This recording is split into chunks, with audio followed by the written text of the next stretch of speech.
O tópico 3 fala sobre exortação à vigilância.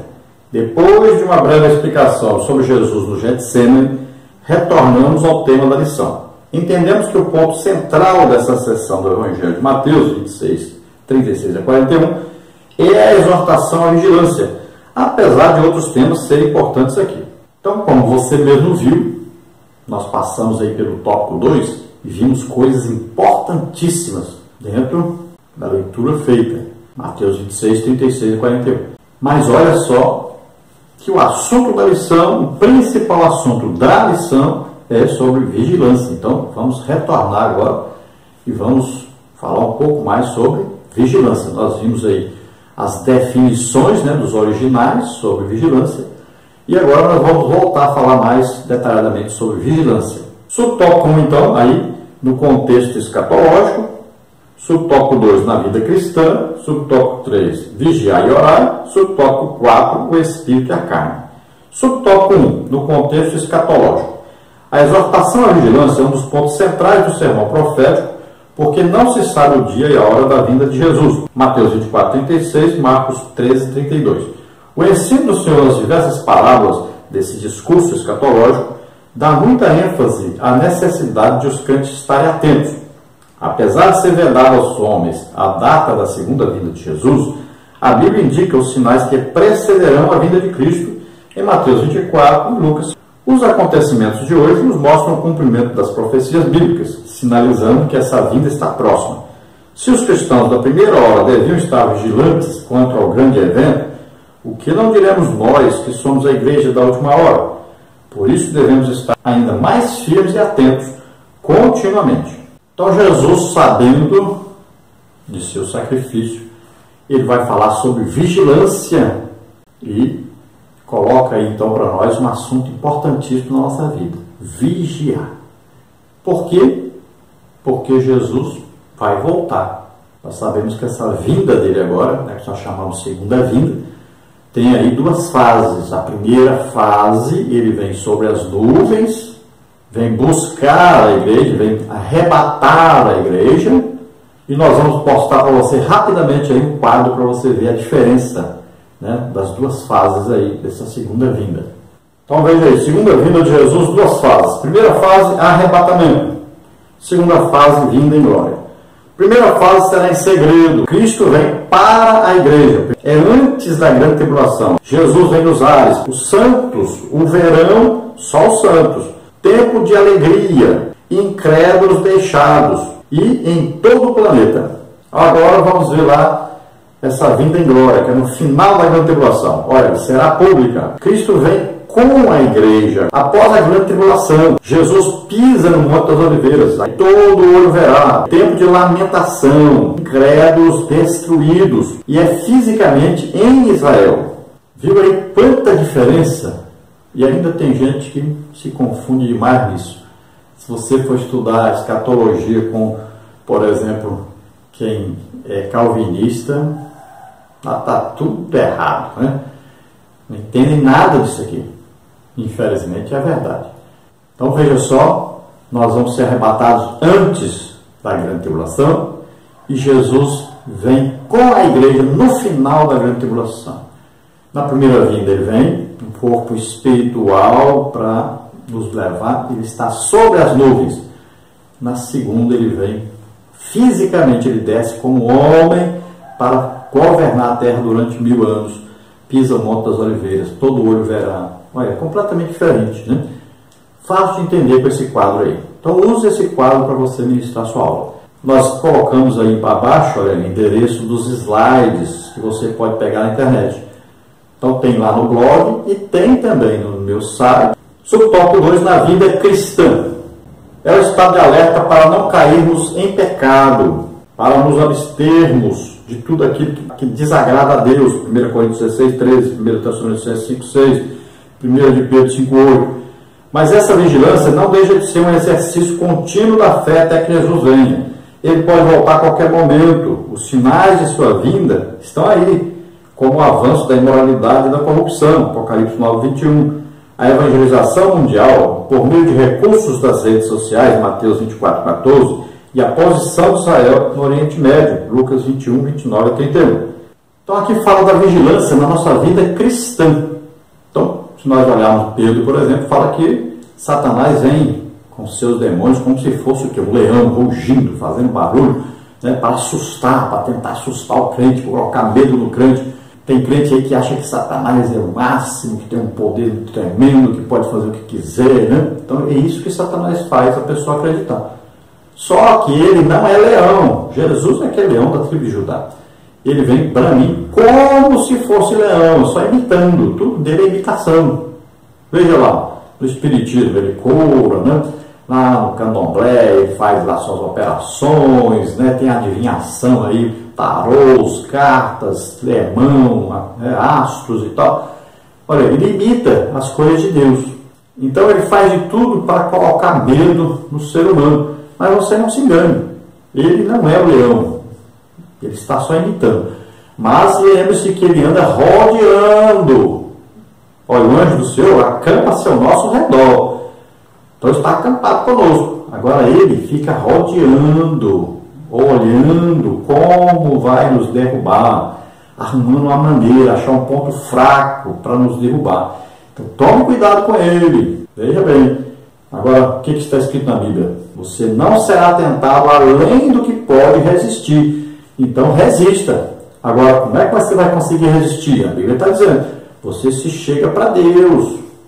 Fica cheio do Espírito Santo. Olha, está orando, jejuando, estudando a Bíblia, fazendo a obra de Deus. Está sempre cheio do Espírito Santo. Então, você resiste ao diabo. Aí ele fugirá de você. Então, os sinais da vinda de Jesus, ele deixou pistas, né? Olha aí, filhos desobedientes a paz, nunca se viu tanto. Terremotos, maremotos, guerras, rumores de guerra, problemas da política, tudo quanto é coisa que Jesus disse que ia acontecer, está acontecendo. Sinais no céu, está lá, luas de sangue, né? Todas essas coisas. Catástrofes, tudo isso, tudo é sinal. Está acontecendo? Está acontecendo. E Israel é um sinal? Olha o que está acontecendo com Israel. Sempre presta atenção em Israel. Quantos planos para destruir Israel existem, né? Subtópico 3, vigiai e orai, versículo 41a. O sentido da vigilância aqui difere daquele mencionado no versículo 38, em que vigiar indica ficar despertado, acordado. Mas aqui significa estar vigilante para manter a fidelidade ao Senhor Jesus e nunca se apartar dele. Isso fica claro pelas palavras seguintes, para que não entreis em tentação. É uma advertência solene a todos os crentes, em todos os lugares, em todas as épocas, para viverem atentos em todos os momentos da vida. Efésios 6,18. O comentário bíblico Bacon diz: a eterna vigilância é o preço da liberdade. Então aqui fala da fidelidade ao Senhor Jesus. Veja bem, Jesus estava ali nos últimos momentos dele como homem aqui na terra, antes de morrer na cruz. Os discípulos não atentaram para isso, não oraram, e eles deveriam se fortalecer em oração para aguentar essa hora. Então veja que Pedro dá uma espadada lá no mal, né? Vamos ver que os discípulos fogem, correm apavorados, né? Pedro nega Jesus 3 vezes ali. Olha só, quanta coisa aconteceu. Fugiram, porque senão morria também. Veja só, nós vamos ver que João era conhecido do sumo sacerdote, por isso ficou ali, tinha livre, passe livre. E ele mesmo que introduziu Pedro lá, quando Jesus foi preso. Então ele tinha passe livre, ele era amigo ali. Então veja só que todos fugiram. E era importante isso, porque era plano de Deus. Se eles morressem, como é que ia começar a igreja? Faltou o que então? Oração, vigilância, para eles ficarem firmes naquele momento, né? O que eles fizeram? Foram pescar. Jesus morreu? Foram pescar, voltaram à profissão antiga. Olha só, Pedro entristecido, tinha traído Jesus, tinha uma voz muito ativa, né? Uma liderança muito grande. Foram, o povo foi atrás, os apóstolos foram atrás, outros foram embora para Emaús, né? Olha aí, estavam desanimados, porque não eram homens de oração, não estavam em comunhão com Deus, não estavam em comunhão com o Espírito Santo. Se o Espírito Santo não viesse, Jesus disse: olha, se eu não for, o Espírito Santo não vem. É necessário que eu vá para que o Espírito Santo venha. Porque ele sabia que sem o Espírito Santo, aqueles homens deixariam tudo, abandonariam tudo não continuariam, a igreja não seria inaugurada e não existia hoje. Então o Espírito Santo veio para fortalecê-los, para dar poder a eles. Olha, veja o Pedro antes do batismo do Espírito Santo e veja o Pedro depois do batismo do Espírito Santo. A ousadia para pregar o Evangelho, para enfrentar tudo.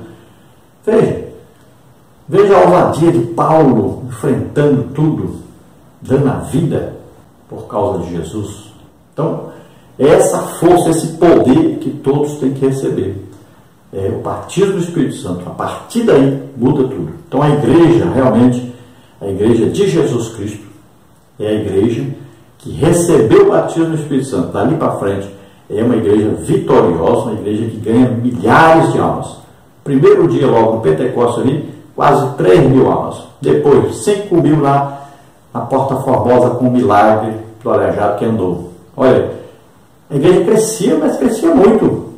Milagres, poder de Deus. Aí a igreja crescia e aqueles que eram usados por Deus sentiam confiança, tinham realmente fé em Deus, sabia que Deus faria qualquer coisa para salvar as pessoas.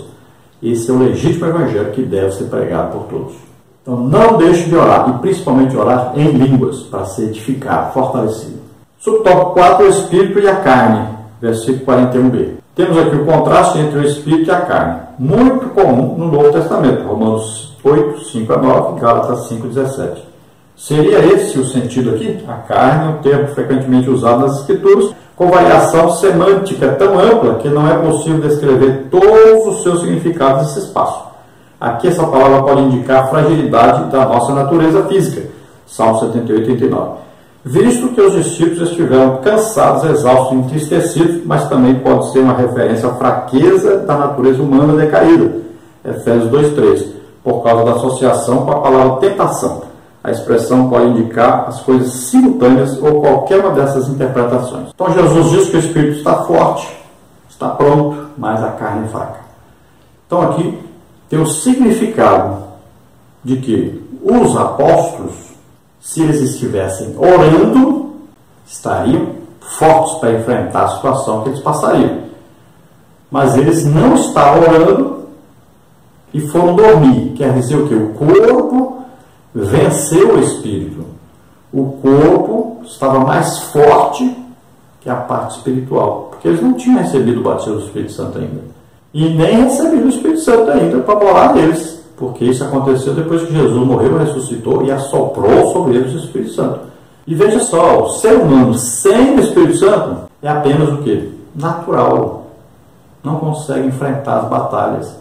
Não é forte espiritualmente. A maioria das vezes o quê? O corpo vai vencer. Então existe o homem natural, o homem do jeito que ele nasce. Depois existe o homem que é espiritual, o homem quando recebe o Espírito Santo, ele aceitou Jesus como seu e Salvador. Ele agora é um ser espiritual. E existe o homem carnal, que depois que aceitou Jesus, ele deixa o corpo vencer, os desejos do corpo vencerem, né? Aí vem a palavra carne aí, né? Que já tem o significado que dos desejos, ambições, desejos pecaminosos. Então a pessoa é dominada por isso e se torna um homem carnal. Então nós temos que estar sempre orando, jejuando, estudando a Bíblia para sermos o quê? Espirituais e permanecermos espirituais. E o batismo do Espírito Santo vai nos dar poder para pregar o Evangelho e ganharmos as almas. Esteja sempre cheio do Espírito Santo e será o vencedor, com certeza. É assim que funciona. Olha aí, uma mulher chega e diz: olha, parece que eu tenho aí um demônio na cabeça que me faz pecar. E aí o pastor, o pregador, diz para ela: minha senhora, quando a senhora está lá na cozinha e o fogão está apagado, as moscas se assentam lá? E ela disse: sim. Mas quando a senhora acende o fogo, alguma mosca está posada lá no fogão? Não. Ou então a senhora mantenha o fogo do Espírito Santo aceso na sua vida, que demônio nenhum pousa aí. Não vem pensamento ruim, não vem atitude ruim, não vem pecado, tudo a senhora vencerá. Tem que estar cheia do fogo de Deus, cheia do Espírito Santo. Glória a Deus. Vamos à conclusão então. O enfoque no relato de Getsemane é a vigilância e por essa razão não entramos em outros pontos do texto. Finalizamos dizendo que na tentação do deserto, o Senhor Jesus recusou o domínio do mundo sem o Pai, mas aqui ele aceita sofrer e morrer por nós com Deus. A experiência de Jesus e dos seus discípulos no jardim nos ensina que cada cristão tem o seu Getsemane e cada um de nós deve se submeter à vontade do Pai.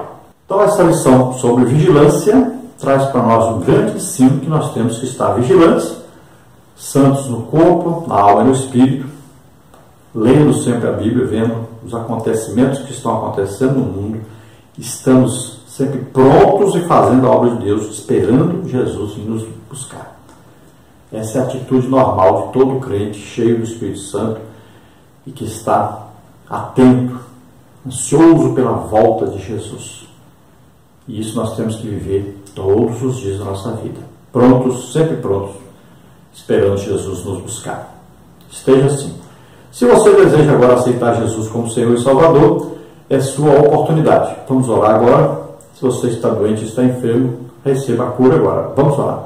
Pai querido, em nome de Jesus, essas vidas, Senhor, que se chega a Ti, recebe-as como filhos, abençoa, escreve seus nomes no livro da vida. Em nome de Jesus, toda doença e enfermidade, solta agora essas vidas. Lembre-se, acredite, Jesus levou na cruz do Calvário nossas dores, enfermidades, maldições. Em nome de Jesus, receba o poder de Deus, receba a cura agora, em nome de Jesus. Glória a Deus. Amém. Aleluia.